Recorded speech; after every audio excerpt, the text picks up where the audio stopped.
Ladies and gentlemen, welcome to District 17 Conference Marawa 2025 Inspired. I'm your host for this episode, Keonie Upton, where my mission is to empower growth through real conversations.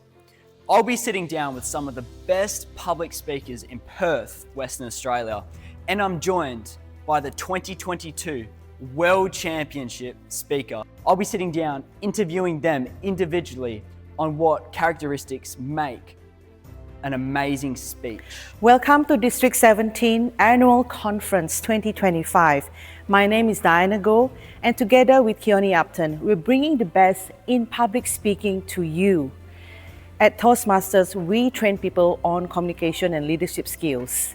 Welcome, and let's get onto it. Daniel, I want to know, with all the public speaking knowledge and wisdom you've grasped over the few years, how many years have you done Toastmasters for? About 5. 5 years, amazing. Tell us, what has been the most pivotal point that has made you realise that there is a lot to public presenting and communicating through doing all these contestants?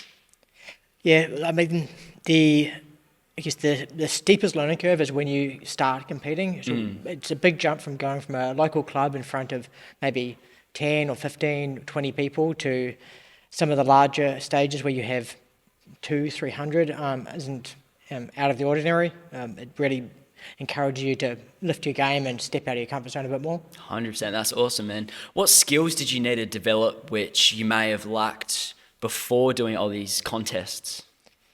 I think it's just being able to present to a larger audience, being able to project your voice more, look around more, and steady, and using the tools you already have to steady your nerves even further. It's a lot easier to speak in front of a smaller group of people that you know, as opposed to a larger group that are literally judging you as part of the competition. Yeah, for sure. With speaking in such a big audience, what is your process of controlling those nerves and anxieties and pressures when you're up on stage presenting?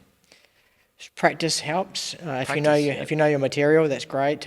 With the impromptu speaking that we do, it's obviously a lot harder. But just relying on the fact that you've gone through the motions, you've done many hours over the years of public speaking, it makes it a lot easier just to fall back on your training and your practice. Awesome, Daniel. That's truly amazing. If you could go back to your younger self starting Toastmasters 5 years ago, what would you tell your younger self, and why, with the knowledge and wisdom you have now? Probably stick with it. I think that one of the biggest challenges I had early on was that I did a 5-week intensive, which was the Speechcraft course, and I finished that in about April or March 2020, which, as you know, the timing couldn't have been worse because that was when the lockdowns and COVID happened. So I took about a year off because I didn't want to try and start my public speaking journey online or virtually. I wanted to do it face to face. So I didn't. It was then a big challenge to get back into it after a year of doing nothing and being in lockdowns and being at home. But I did stick with it, obviously, and got a lot out of it over the years that followed. But yeah, that was the hardest thing, just that first step after COVID.